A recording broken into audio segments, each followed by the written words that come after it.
After a 3 day rally, stocks suddenly may be in trouble again. We talk about what could hold up the stimulus as Congress reconvenes again in a hurry. COVID cases in the United States go above what. Oh, I got a monitor going again. COVID cases go above what was in China for the first time, and we'll talk about why. Hey, remember that oil war we talked about a couple weeks ago? Let's talk about that again. And we have a terribly neglected Democratic race that seems to be ramping up in the background of all of this COVID news. Plus, we will check in with everybody who chatted throughout the week. I am Jay Edgar, and this is Contemporary.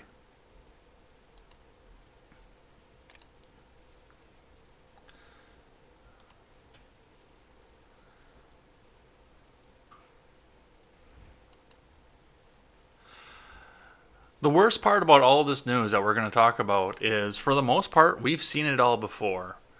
And I say that sincerely from the bottom of my heart. We just keep seeing the same news stories come back over and over again. My name is Jay Edgar, and welcome to Contemporary.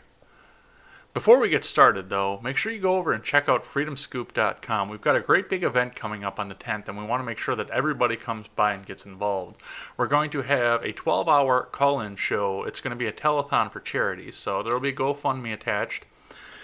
We're talking about possibly putting a barrier to entry in for callers, but we don't know if we want to do that yet or not. I don't know, maybe minimum $2 donation that we can verify or anything like that, but we will see what we can do. But for the most part, we want you in and calling, so we might waive the barrier altogether as well. We want you in, calling, helping support the furloughed workers out there who may or may not get a stimulus when they're starving to death the most here. We'll talk a bit about why that is coming up here. If you go over to freedomscoop.com, you can check out great creators like The Generational Gap, who will be appearing on the telethon, Wyatt Birkenhoff, who will be appearing on the telethon, The R-Rated Conservative, who will be appearing on the telethon, and Stephen Ignoramus, who will be appearing on the telethon, plus myself, all of my shows. You can check all of that out over there, and it's a great place to go and get all of your news and commentary. So, to start out today, of course, we're going to talk about the stocks, which had a massive rally, especially right at the end of the day, after the Senate came out with their unanimous vote to get the stimulus package through and over to the House, where I fear that it's going to stall. We'll talk a bit about that here in just a little bit. So, let's start with Investors Business Daily. This is from Ed Carson. Dow Jones futures fell solidly during early Friday, along with S&P 500 futures and NASDAQ futures after a stock market rally attempt extended a Dow Jones winning streak. Thursday, despite stunning jobless claims figures, U.S. coronavirus cases soared above 8,500, topping any other country, including China and Italy. Excuse me. UK Prime Minister Boris Johnson said Friday that he had tested positive for COVID-19, the most senior world leader to contract the virus.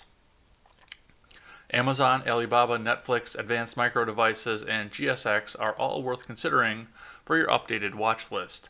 Amazon stock and Alibaba stock have already formed proper bases according to MarketSmith analysis. Netflix stock, AMD stock, and GSX stock are all close to forming bases, with GSX stock already offering a potential early entry. Yes, absolutely. Get your Netflix. If you didn't get your Netflix stock purchased before all this started, what are you doing with your life? That would have been a gimme right then and there. That would have been like insider trading from the Senate, which we don't hear about anymore. Because I'm pretty sure that many leading members of the House were doing it just at the same time. And the news realized that they couldn't cover this without implicating some of their own. So, Dow Jones futures fell 3.45% versus fair value. S&P 500 futures sank 3.3%. NASDAQ 100 futures retreated 3.1% during the coronavirus bear market. Dow Jones futures had been prone to big swings, so we're not seeing the limit down yet, and we'll be seeing what happens when they open up here pretty soon, but not having the limit down is at least promising, especially given the fact that our numbers are up and higher again, so we'll see what happens there. House members are scrambling back to get back to Washington for a Friday vote on the $2.2 trillion coronavirus stimulus bill, which the Senate approved 96-0 Wednesday night. Representative Thomas Massey, Republican Kentucky, could demand a roll call vote or a quorum that would require a majority of members to be physically present in the chamber.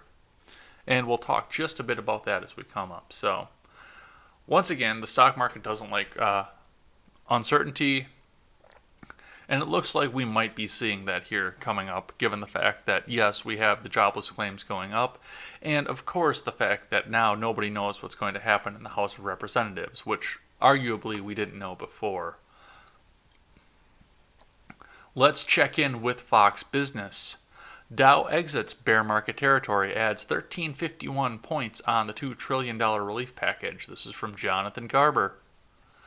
U.S. equity markets surged on Thursday with the Dow Jones Industrial Average exiting bear market territory as optimism grows that the economy will regain its footing despite the coronavirus crisis. The Dow gained 1,351 points, or 6.4%. The S&P 500 rose 6.3%, and the Nasdaq Composite gained 5.6%. The Dow, which looks to begin a new bull market, has gained 3,960.24 points, or 21.3% over the last 3 trading days. It was the largest 3-day percentage gain since 1931, and we did have one of the best days on record, at least for quite a while as well. I believe that was Tuesday, was one of the best ones that we saw so far. Investors digested record jobless claims and waited for the House to vote on a $2 trillion relief package, which should get money into the hands of out-of-work Americans and crippled small businesses. This hope outweighed first-time unemployment filings, which surged to record 3.28 million last week, according to the Labor Department, as the COVID-19 pandemic prompted businesses to temporarily close their doors and lay off employees. The previous record was 695,000, set in 1982. So, on a note to that, yes, I'm still happy that people are going to be able to eat and the stimulus package is going up, no matter my opinion on government intervention, and that will never change. But keep in mind, once again, that if there is no place to spend that money, all the stimulus in the world is going to be worthless. And I believe that is something that we are trying to address as we go along. As long as there's no place to spend money, man, that's all I'm saying. So let's go over and see what CNBC has to say about this. This is coming into today, of course. This is from Fred Imbert. Dow futures point to 800-point drop at the open following a massive 3-day rally. Well, we haven't hit the limit down yet, so I'm not that worried yet. U.S. stock futures pointed lower Friday following a sharp rally sparked by increasing expectations of massive fiscal stimulus while investors shook off grim unemployment data. Dow Jones Industrial Average futures implied an opening drop of 800 points amid volatile trading. S&P 500 and Nasdaq 100 futures also pointed to declines at the open. Dow futures briefly traded more than 100 points higher shortly after the 6 p.m. futures open. The Dow rallied more than 1,300 earlier on Thursday, or 6.4%, to cap off its biggest 3-day gain since 1931. The 30 stock average is now up more than 20% over the past 3 sessions, a gain that meets the technical definition of a bull market. The S&P 500 also rallied more than 6% and is now up over 20% since Monday's close as well. We believe medium-term risks are skewed to the downside after this rally. Manish Deshpande, Barclays' chief U.S. equity strategist, said in a note on Friday. 2 other uncertainties facing investors: the length of the economic quarantine required to contain the virus and the ultimate economic damage remain unresolved. Bear market head-fake rallies are not uncommon, Deshpande added. And we will look into what happened with the global cases, that was the next paragraph, of coronavirus a little bit later on in the show. So I'm going to skip that paragraph. Stocks got a boost after the Senate passed a $2 trillion economic stimulus bill aimed at mitigating the economic damage from the coronavirus outbreak. House Speaker Nancy Pelosi said the bill will be passed with strong bipartisan support. The House is expected to vote on the bill later today. So we will see what happens there, and I don't know, maybe it goes up, but once again, you're not getting your hair done, you're not getting your nails done, or any of the unrequired businesses out there, which I don't know what is considered non-essential, because for the most part, I think most things around me are still open. I mean, I don't go to the mall, so don't quote me on that, but for the most part, I think everything I see is still up and running. All the truck dealerships, all the parts stores. What else is still open? Just about every place I go, the cable company's still open. I know, like I said, you can't go get your hair cut or anything like that, but everything else appears to be up and running. So, I'm not sure. So let's talk about this stimulus that they keep telling us about in the Market Watch. House set to vote Friday on $2 trillion stimulus as coronavirus crisis worsens. This is from Claire Ferran, Haley Bird, and Manu Raju over at CNN. The House of Representatives on Friday will attempt to approve the historic $2 trillion stimulus package that passed the Senate earlier this week and clear the way for President Donald Trump's signature as the American public and the U.S. economy fight the devastating spread of COVID-19. The far-reaching legislation stands as the largest emergency aid package in U.S. history. It represents a massive financial injection into a struggling economy with provisions aimed at helping American workers, small businesses, and industries grappling with the economic disruption. Key elements of the package include sending checks directly to individuals and families, a major expansion of unemployment benefits, money for hard-hit hospitals and healthcare providers, financial assistance for small businesses, and $500 billion in loans for distressed companies. House leaders face pressure to pass the legislation as quickly as possible and minimize the risks to their members in the process.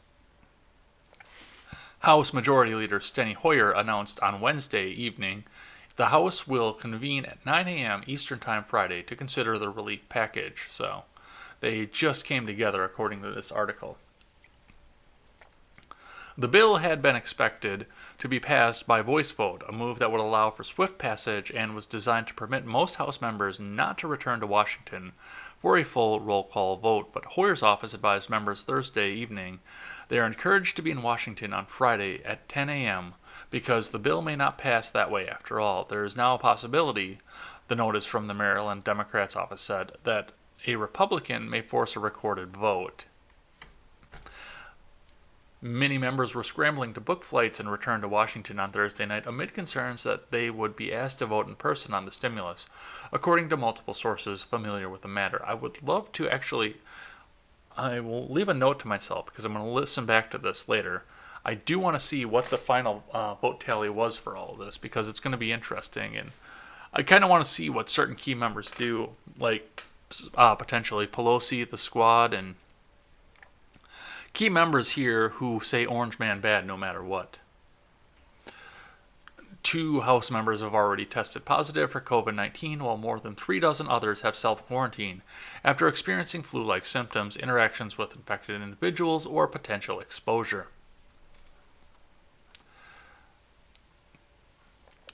And we do have a little bit of talk into what could happen here as well, how the vote will work.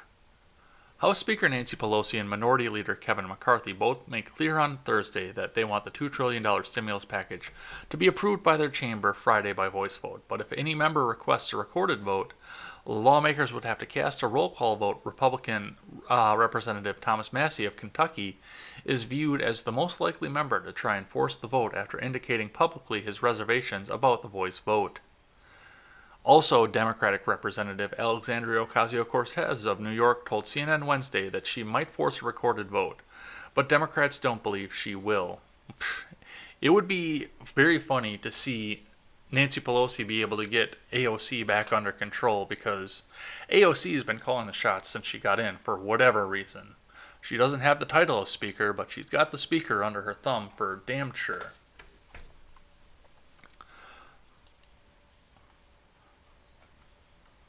So let's see what Fox has to say about the same story. This is from Greg Ree, Pergram, Marissa Schultz over at Fox News. Ahead of coronavirus stimulus vote, House lawmakers concerned Rep. Massey may trigger delay.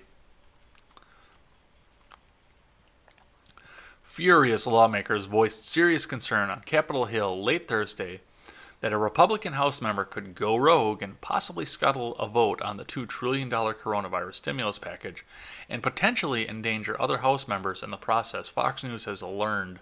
Fox News is told there is deep worry on both sides of the aisle that Representative Thomas Massey could try and sidetrack House plans to quickly approve the coronavirus bill via a voice vote, a verbal exercise in which those in favor shout yay and those opposed holler nay. The loudest side would prevail. It's the Thomas Massey show, said one senior Republican source who asked not to be identified. He is going to do it, a senior Republican leadership source told Fox News, explaining that leadership had tried every type of arm twisting and it's not working. The source said he was actively calling for members and telling them to get on planes in the morning to come back to Washington so that a quorum of 216 members could be established if Massey or another member were to demand one. The source explained that Massey got a very forceful call from a close confidant and member of the House Freedom Caucus urging him to allow the voice vote, but Massey wouldn't budge. We have been writing House Speaker Nancy Pelosi for stalling things, and now this, the source lamented. Yeah, absolutely. This is not the time to be playing politics, and I don't completely understand what the strategy was behind doing this, to be completely honest. And this may change, this whole thing right here may change the way that we do a lot of our work. I know a lot of people are talking a bit more about telecommuting more, and I was listening back to the call-in show from Beauty and the Beta yesterday afternoon, and even some of the callers on that show were talking about how after this is over, could more people be telecommuting? And could that actually lead back to the rise of the stay-at-home mom and the nuclear family? Because, if you can telecommute to work and do most of your work and still be home to raise your kids and your family, wouldn't you do that? And wouldn't that be more appealing? You'd still have your two incomes if you were to still need them. Of course, we're back into the territory where two incomes are required to be able to do anything in the world, but for the most part, you'd still be able to have two incomes and still be able to stay at home, raise your family, lower daycare costs, lower the necessity for daycare, and the necessity to have the state raise your children. It would give you more freedom to raise your children on your own. A lot of things are going to change out of this, but one of the things that could change is, do we actually need to have people present all the time to do all of these votes? Could people be able to voice in or video chat in or, do it like they did in Star Wars, where they had the hologram sitting up there of people who couldn't be present? That's how they did the Jedi Council. I picture some of that for the House and Senate in the near future. Maybe it's a bit much to ask, but the technology is there, so we could possibly do that, and we could avoid things like this. Anyway, so that's coming, and that's going to throw our stocks and our markets back into chaos here. So let's see what else we have here. Unemployment claims soared to 3.3 million last week, most in history. This is from Anekin Tape over at CNN Business. A record number of Americans filed for their first week of unemployment benefits last week as businesses shut down to slow the spread of the coronavirus. Initial jobless claims soared to a seasonally adjusted 3.28 million in the week ended March 21st, according to the Department of Labor. That is the highest number of initial jobless claims in history since the Department of Labor started tracking data in 1967. The previous high was 695,000 claims filed in the week ending October 2nd, 1982. And here's something you have to keep in mind. Of course, yes, this was initial jobless claims, and of course that number is going to go down severely because it's not going to be initial jobless claims anymore after that week. So these are scare tactic numbers is all that these are. And you also have to keep in mind that the government told most of America to not go to work. 3 weeks ago, they started telling them, hey, stop going to work. You need to stop going to work. You need to stop doing all of this. So, yes, for the fact that every one of them is going to come in at once, that's a no-brainer as to why that is. I would love to see how jobless claims total compared to other points in history. But of course, it's the initial one that's the scary one. And that's the one that's going to drive the clicks, and it's going to drive people to watch programs like this and look at program or websites like CNN Business and share these articles around Twitter and say this is the scariest time in the world and our economy is over. There were more people out of work, I believe, under Obama than what the initial claims were. And of course, once we had the financial crash over 2008, they were spread out from week to week to week to week. This is just everybody being told that they couldn't go to work in 1 week. So I don't like the numbers of any of this, and I'm sure that a lot of these people, especially if the stimulus goes through, will have jobs to go back to. But once again, it's the time frame you need to keep in mind off of this. This is nothing but a scare tactic. So let's get rid of this. This is going to the dustbin. Sorry, CNN Business. This is something we need to pay attention to, of course. U.S. has most known coronavirus cases worldwide, but experts say it's just the beginning of the battle. This is from CNN Health. Christina Maxouris. The U.S. has now surpassed China and Italy, two countries hit hard by the coronavirus, with at least 82,100 reported cases, but several health officials and experts say it's still the beginning. We're in for a bumpy ride for the next 12 to 18 months, said Dr. Ashish Jha, the director of the Harvard Global Health Institute. If we are aggressive now about stopping things, shutting down, building up a test regime, and we can open up again and most places can go back to work. But only when we are ready, and we are nowhere near ready now, he said. When President Trump said he hopes to have Americans back to work by Easter, he was making an aspirational projection, said Anthony Fauci, one of the country's top health officials. He's listening to us when we say we really got to reevaluate it in real time, and any decision we make has to be based on the data, which that is something to pay attention to right there. He says he hopes to have everybody back there. He's not going to go out and say, well, your unemployment's cut off, you have to go back. Individual businesses, first off, get to be the ones that decide when they open up. We're not a state-run economy. So keep that in mind. And with the unemployment that is in the stimulus, they do have the freedom to do that. The president is hoping to have everything back into a situation where we can do that. But of course it was clipped and cut out of context and thrown onto Twitter where everybody can scream about it. And that is something we need to consider as well. Just reevaluate week to week. Don't make these big projections of we're going to be out for 12 to 18 months or we're going to be out for 9 months or whatever. Take it week by week. Decide as you go. But let's read on here because it's the new number of cases here that I do want to get to. But as the days go by, the numbers of reported cases across the country continue to skyrocket, especially in areas like New York and California, where officials have ramped up testing servicing. That's the key point right there. Officials have ramped up testing servicing. Thousands of residents in days. 1 week ago, the U.S. had nearly 18,200 cases and 241 deaths. As of Friday morning, CNN's tally added up to at least 82,100 cases and 1,195 deaths. Which the deaths is, it's a bit concerning. I'm not going to lie about that, but it's something we definitely need to pay attention to. But on the case of the cases, a lot of people have been talking about, because this is a relatively mild thing for the most part. For most people who get it, this is relatively mild. So a lot of people didn't go out and get tested, plus the fact that, yes, they are ramping up testing. And the other part of this as well, because they claim, first off, that this is more than China. Here's the thing about China. I don't trust a word that comes out of Chinese media over how many cases they actually had and how they dealt with things. I don't trust a word out of that. And I do believe that they have many, many more cases than what they're saying. I bet you they could probably double the world total if they actually came out with their numbers. But the other problem that I have with this, of course, this goes to the freedom of America, and if we give that up, we give up America. And what I mean by that is, of course, we had all of these idiot kids run out for spring break because they didn't care about the disease. And if they're going to get it, they're going to get it. So why not drink beer out of some bikini girl's butt crack.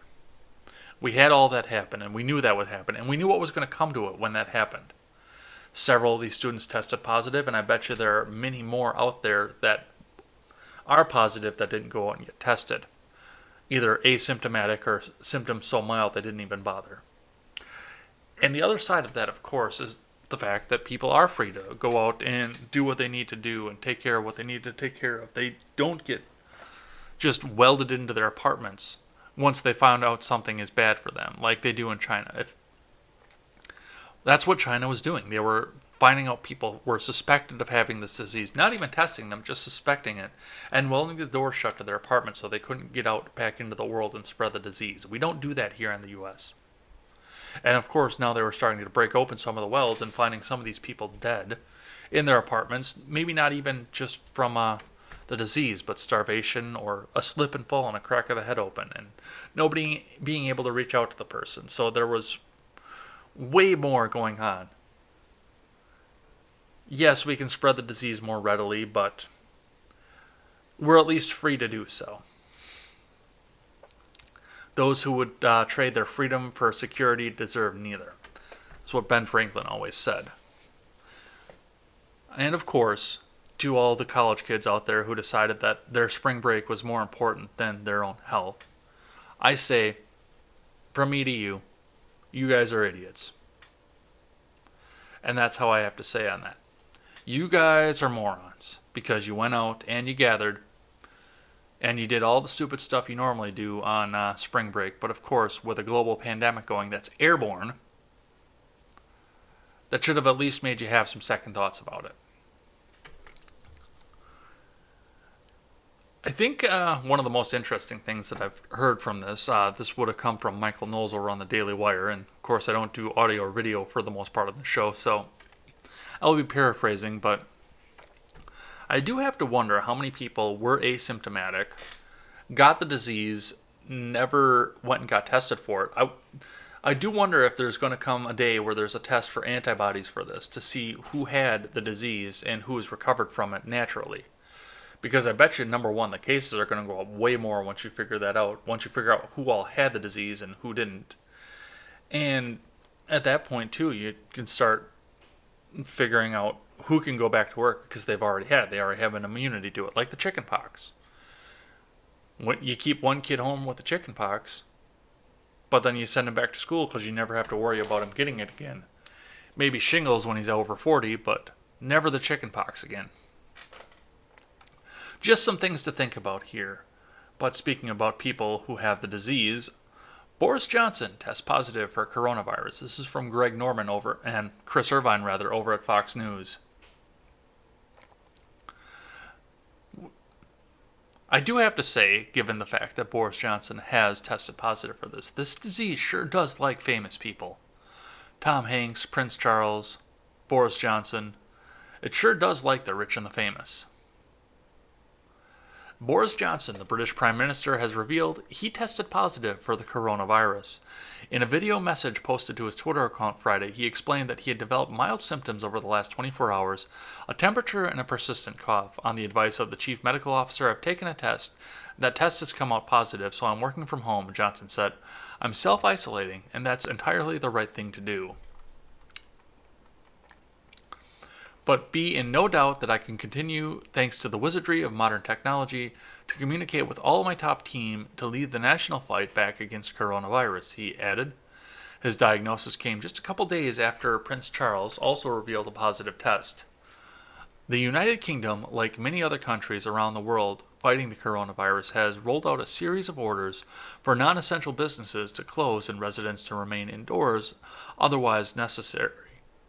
Downing Street told The Sun that several staffers now have to self-isolate too, although Rishi Sunak, the Chancellor, effectively the Treasury Secretary, will not because he has shown no symptoms.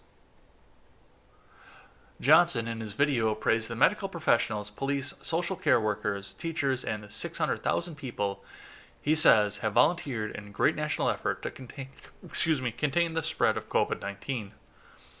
Thousands of citizens around the UK took to their windows, balconies, and doorsteps Thursday night to applaud the National Health Services for their efforts in fighting the outbreak. Johnson, who was among the participants, described the event as very moving. So, Godspeed, Boris. I hope you have a speedy recovery. And let's move off of COVID for a little while and talk about the other thing that's going on that nobody's talking about here. So we have an oil war that's continuing to go on, and I got sick of talking about the COVID today, so I looked up stories that had to do with the oil war instead, given the fact that we're seeing record low gas prices. Once adjusted for inflation, I think there actually are record lows. Can the U.S. convince Saudi Arabia to end the oil war? This is from Julianne Geiger over at oilprice.com. U.S. Secretary of State Michael Pompeo is applying verbal pressure to Saudi Arabia, encouraging the Middle Eastern country who started the oil price war to rise to the occasion and reassure the oil markets, the State Department has said, according to the Arab News. Pompeo spoke to Saudi Arabia's Crown Prince Mohammed bin Salman before a G20 conference call, urging at least action through words at a time when oil prices are particularly vulnerable, not just because of the oil price war, but because of the depressed demand stemming from the coronavirus. But the words seem laughable given that the low oil prices are precisely what Saudi Arabia is hoping to achieve. Saudi Arabia has, for years, been doing the lion's share of the production cutting that OPEC agreed to hold up oil prices at great cost to its own finances. Meanwhile, other OPEC nations such as Iraq have done precious little to toe the OPEC line, and Saudi Arabia had to cut more to offset the non-compliant members. Russia, too, has failed to live up to its part of the production cuts.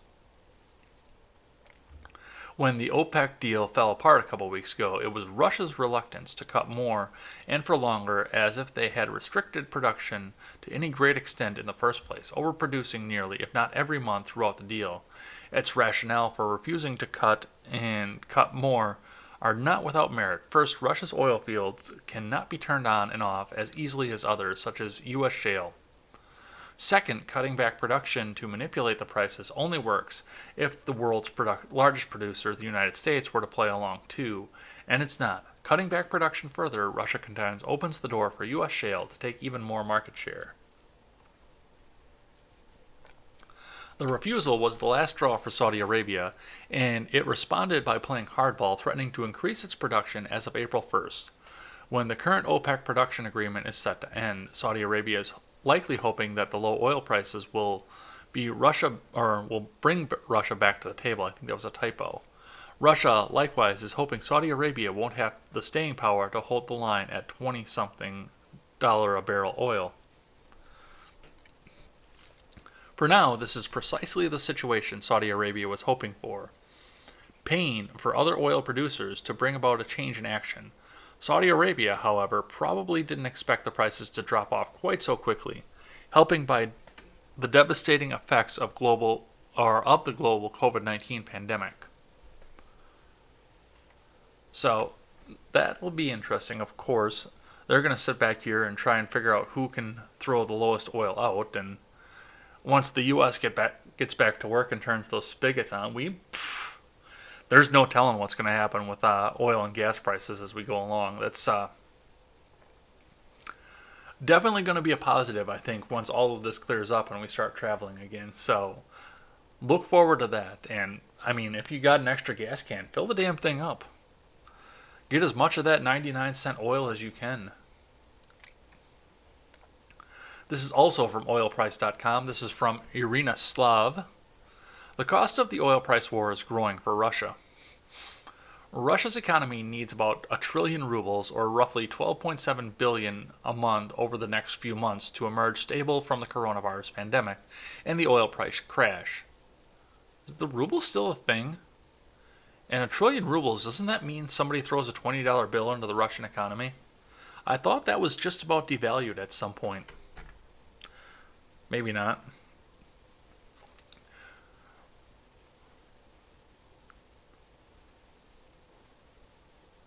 They wrote the same paragraph twice in a row. Anyway, The way I see it implies that we should maintain GDP and spend several trillion rubles to stabilize the economic situation. For now, we can talk about 1 trillion rubles a month, Alexei Repik, chairman of Business Russia, told the news agency in an interview. He added, however, that Russia's debt load is much smaller than that of other economies, so recovery should be relatively smooth. Russia's debt to GDP ratio is indeed among the lowest in the world, at 19.48% according to data from the International Monetary Fund.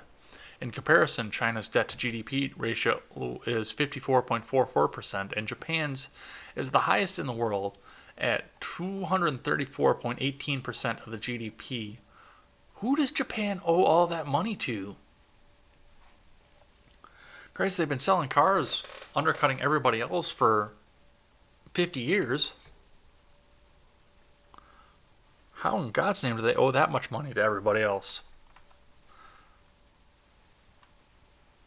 Following the oil price crash from earlier this month, Russia's finance ministry said Moscow had enough resources to cover budget shortfalls amid oil prices that are between $25 and $30 per barrel for 6 to 10 years. The Russian budget, according to the ministry, was balanced at a price for the Urals blend of $42.40 a barrel.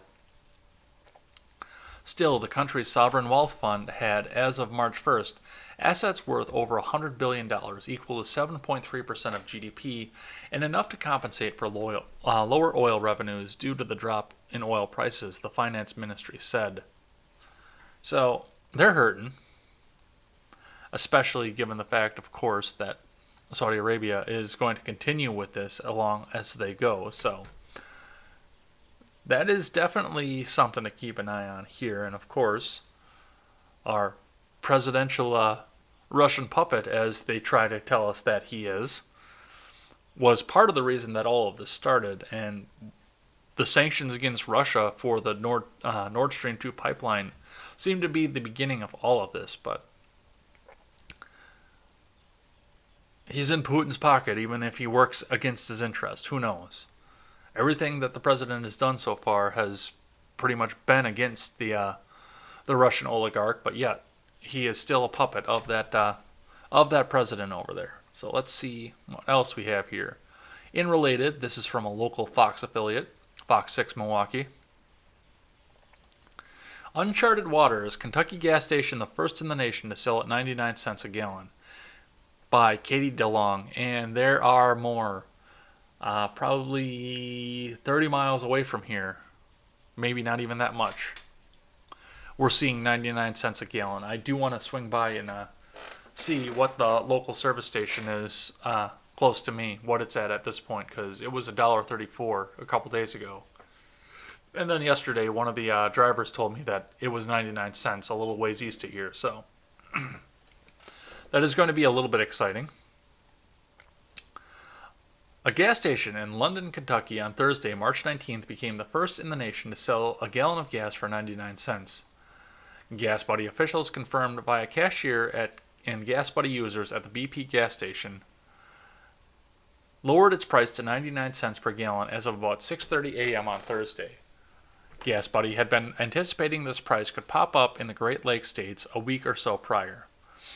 Absolutely amazing to see how quickly prices have fallen and the return of something few Americans have seen since the early 2000s, said Patrick DeHaan, head of petroleum analysis for Gas Buddy.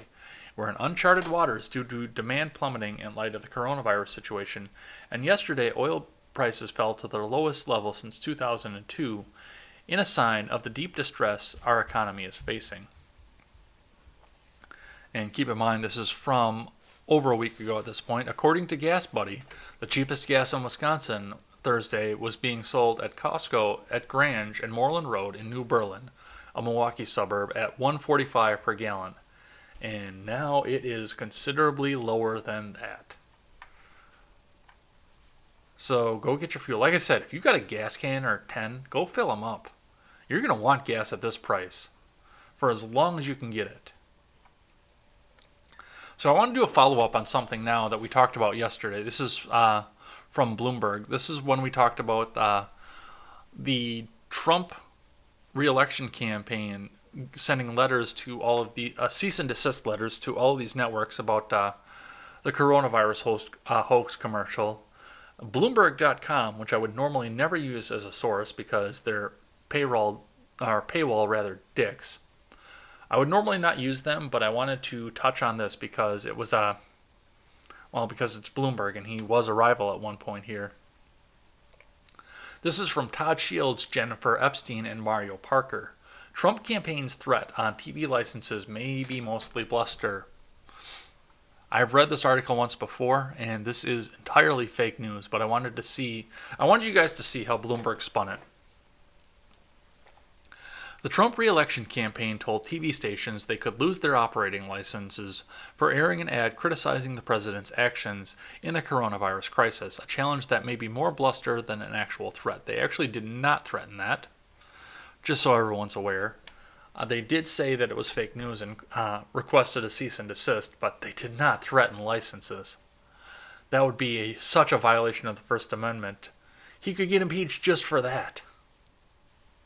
Because it would be a violation of the First Amendment, and the Supreme Court would rightly decide on that way. President Donald Trump's campaign, in a letter on Wednesday, told stations in 5 battleground states to stop showing the ad from Priorities USA, a political action committee that supports Democratic candidate Joe Biden. Failure to remove the ad could put your station's license in jeopardy.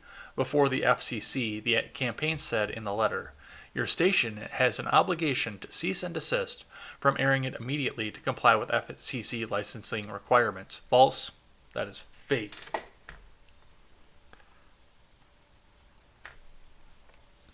Trump has an antagonistic relationship with much of the media, which he accuses of being what he calls fake news. But the president has been accused by some news outlets of making misleading statements and telling lies, including regarding the coronavirus. Trump has threatened retaliation before, including musing about challenging NBC's license in a 2017 tweet. Yeah, that's a tweet, that's not policy. Even though licenses are generally held by stations, not networks. So that's an interesting article. I'm not going to go, because we know what the ad is already. We talked about it yesterday. And I'm not going to give this any more ad revenue, even though I've got an ad blocker on. I'd still get the occasional thing out of this. So, yeah, they're trying to take something where the campaign has asked the stations not to put it out there because it is blatantly false and miscut and cut to show the president in a certain way, like every other political ad in the world is. But no, you cannot threaten a license of a station, and especially not from the campaign. The executive branch and the FCC can't do it. This is stuff like China does. Certainly the campaign can't do it. They don't have any teeth to do this. This is all fake news. But I wanted to touch on it. This is from CNN Politics from Chris Cillizza. How Nancy Pelosi became the most powerful female member of Congress ever. So this is a puff piece on Nancy Pelosi. Nancy Pelosi turns 80 today. Why is she still in Congress? And as she marks the occasion, she does so as the single most powerful female of Congress in American history. On her 80th birthday, Pelosi now finds herself in a now familiar position, shepherding a critical piece of legislation, in this case, the $2 trillion stimulus package aimed at keeping the economy running during the coronavirus pandemic, to passage under a tight deadline. I anticipate and feel certain that we will have a strong bipartisan vote, Pelosi told reporters Thursday night, promising passage through the House by Friday. Assuming Pelosi is right, and she is rarely wrong when it comes to counting votes, the passage of the massive rescue bill will be yet another major moment up for the country during Pelosi's two tenures as Speaker of the House. The first woman to hold that role once, much less twice. Pelosi, who described herself in a recent interview with the Washington Post, I'm going to get sick reading this article. In a recent interview with the Washington Post, Karen Tumulty, as a troublemaker with a gavel, counts the Affordable Care Act, Dodd-Frank financial reform, repeal of Don't Ask, Don't Tell, and the American Recovery and Reinvestment Act as just some of the major legislative accomplishments during her time as Speaker. And that's not even counting her decision to eventually spearhead the effort that led to the impeachment of Donald Trump, only the third time in American history a president has been impeached by the House. Like Andrew Jackson and Bill Clinton before him, Trump was not convicted and removed from office by the Senate. How you interpret that legislative legacy likely depends on which side of the partisan political aisle you call home. Republicans have long villainized Pelosi as an out-of-touch San Francisco liberal who believes more government and higher taxes are the answer to every problem facing the country, and even some Democrats, especially younger liberals, over the last few years have criticized Pelosi for her allegedly too politically calculating approach to legislating and running the House. I mean, when you're right, you're right. Show me the lie in that sentence, or in that paragraph. But what no one, from Pelosi's most ardent supporters to her most vitriolic critics, can deny is that the power she wields. Total assassin. She's an assassin, former Trump White House political advisor Steve Bannon allegedly remarked while watching an early back and forth between the Speaker and the President. What Bannon grasped, and what many Republicans, not to mention many of Pelosi's one-time challengers within her own party, have failed to, is that the California Democrat is an unapologetic and unflinching political genius. Pelosi, from her roots in the fundraising world of Northern California, has understood. I can't read any more of this. This is a puff piece on Nancy Pelosi, so yeah. She's batting around the president that CNN hates, and she's getting a puff piece for this. Put this on the other shoe and put the same thing towards Paul Ryan, who did a lot of the same things towards Barack Obama, and he would have been demonized and villainized. So this is what I have to say to you, Saliza. That's what I have to say to that. So, lest we forget the fact that, of course, there's still a presidential race going on. Tensions are ramping up on that as well. So, first thing, this is also from Saliza.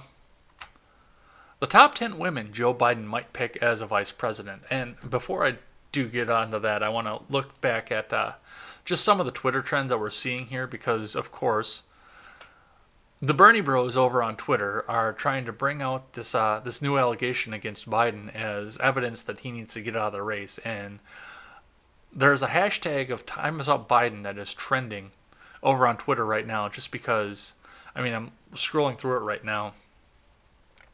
And just everybody is begging Biden to get out of there. I love this one here. Sexual harassment allegations. Trump 48, Biden 8. Bernie with zeros, which is not true because he's got 3 of them.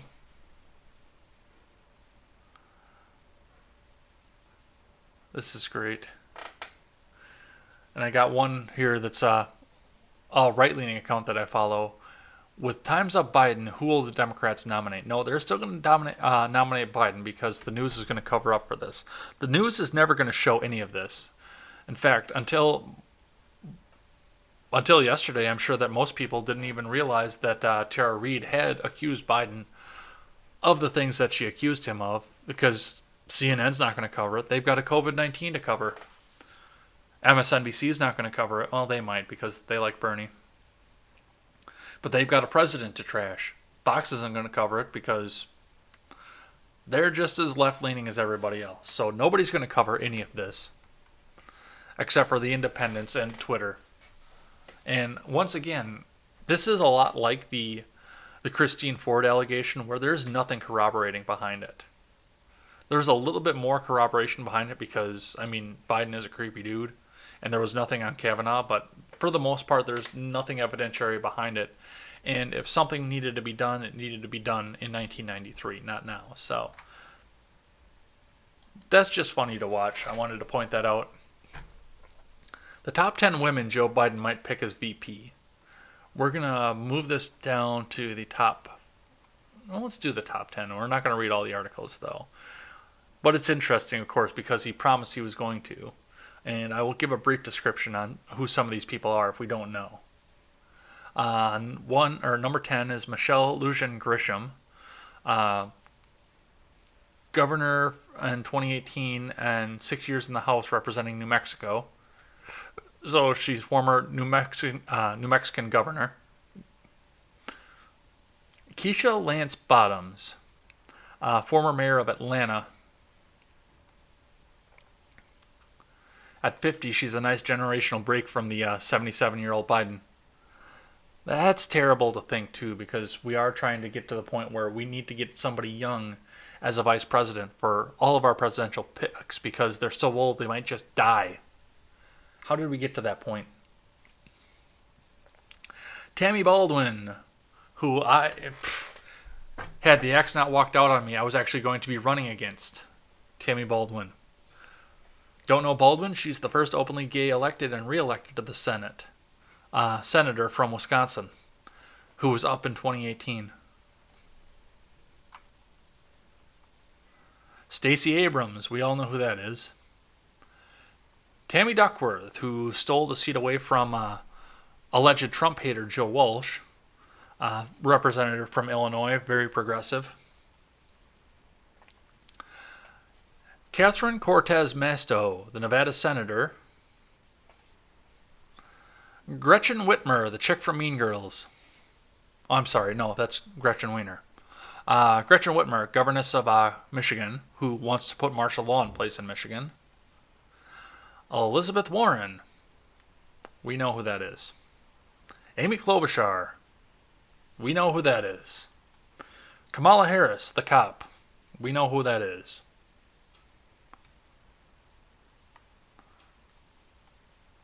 Out of all of these people, I would probably, if I had to pick, Keisha Lance Bottoms. She's got more executive experience than everybody else, according to this list here.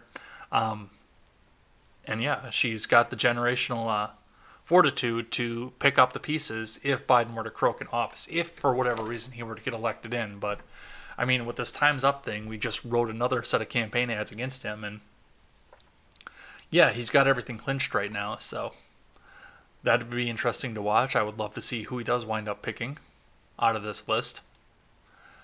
And we've got... Did I really pick all these articles from Chris Cillizza? Wow. So, also from CNN, from Chris Cillizza, why is Bernie Sanders still running for president?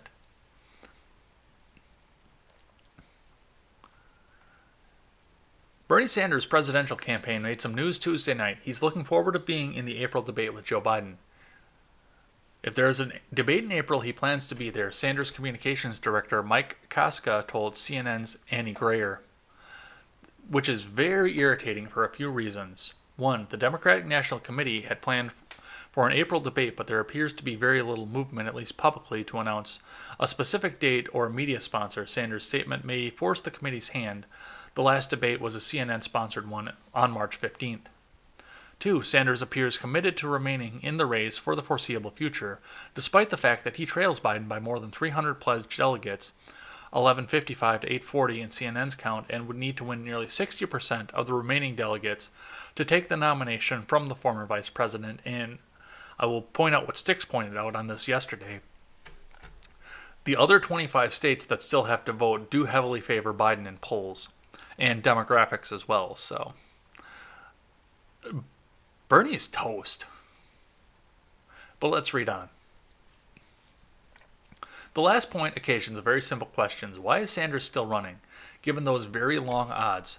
The short answer is because he can. The coronavirus and the subsequent shuttering of states and major portions of society to stop its spread has effectively frozen the Democratic race. States have scrambled to postpone their primaries from spring until summer in hopes that the coronavirus will have significantly lessened by then.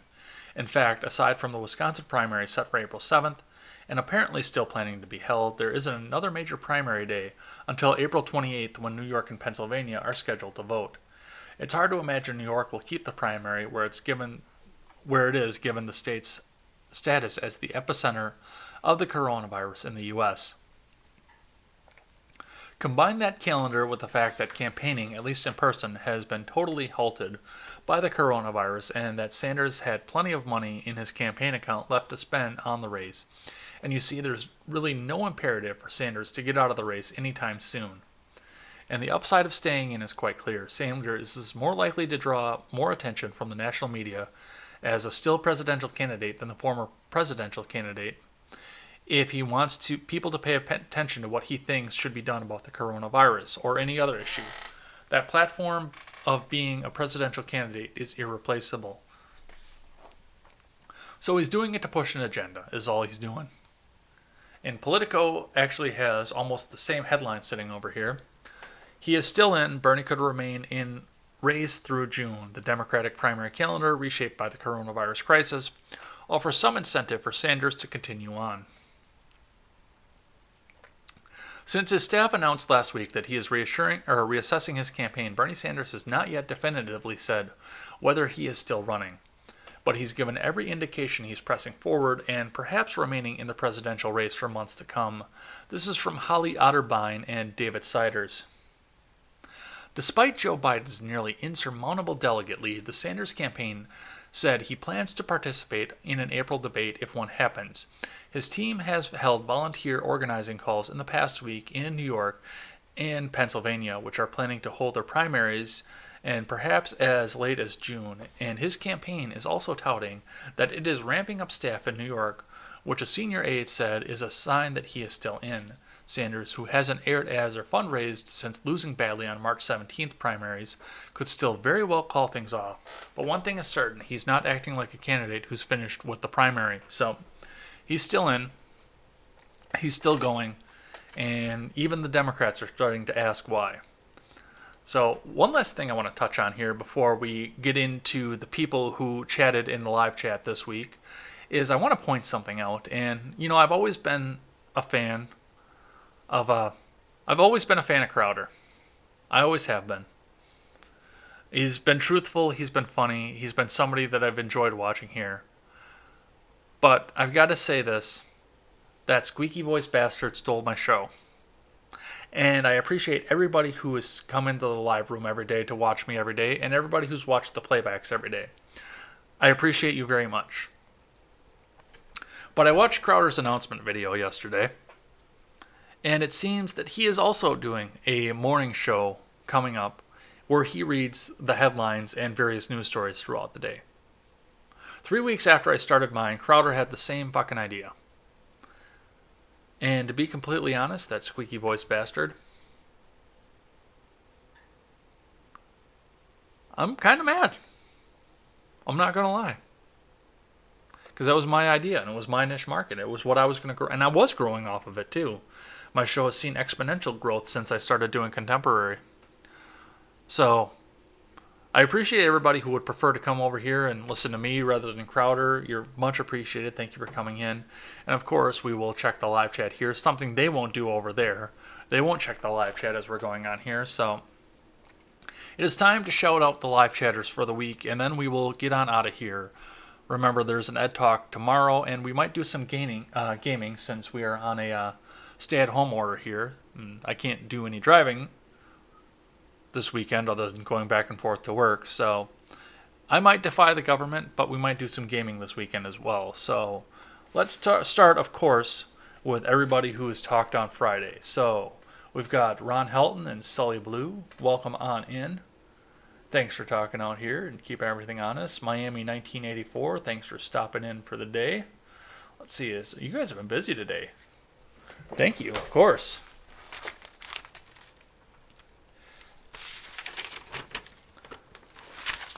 From yesterday, we had Sully Blue yesterday, Blind Fear Baby Boy on both of his accounts were in here yesterday, even after the internet blinked, so thanks for stopping on in. And Miami 1984, thanks for checking in with us yesterday.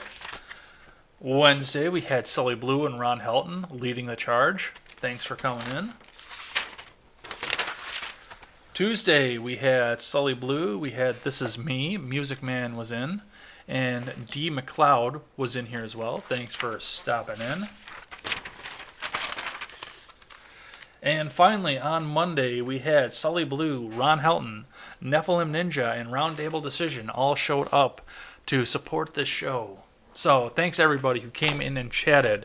And remember, we won't be back here for Contemporary now until next Monday, where the entire world might end and we might not get there. But barring a massive magma-filled fissure showing up underneath my apartment and my studio here, we will be here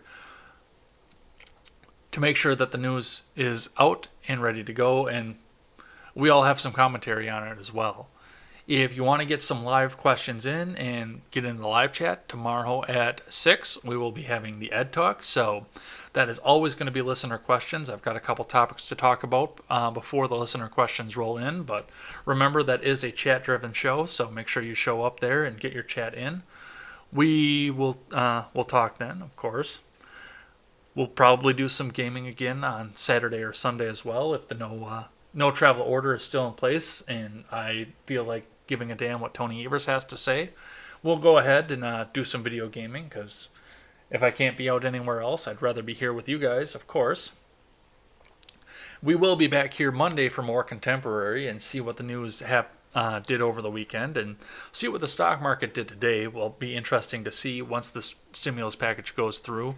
And we'll be back Monday night for Ed's World with Wyatt Birkenhoff from Roundtable Decision, another contributor over at freedomscoop.com.